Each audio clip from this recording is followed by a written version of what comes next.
Виждаме Rise 500. Да, това е център машина Rise 500, M500F. Ние работим така доста добре с нея, изключително сме доволни. Като какво сме направили ние, тъй като знаете проблемът с кратките серии, е необходимо да владеем бърза пренастройка. Нещо, което ние сме направили тук. Действията, които сме направили тук, сме разработили, са в две направления. Едното е инструменти, другото е екипировки. Обяснявам как е направено.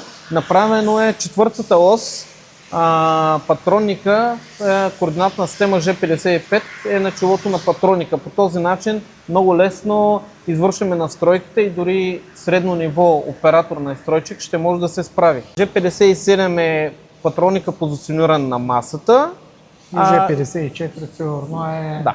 Добре. Е стиската. Относно инструментите, тъй като ние имаме пълна представа и прогнозиране на производството, знаем какви инструменти са необходими за определени детайли, сме определили базови и мобилни инструменти, които са разписани и тук на един списък.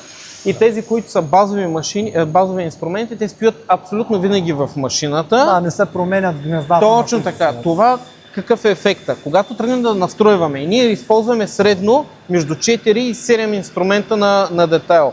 Когато използваме 4 и 7 и повече от половината от тях стоят позиционирани вътре в машината, настройката спада с поне 20% като времетраене. Магазина колко инструмента е? 24. 24.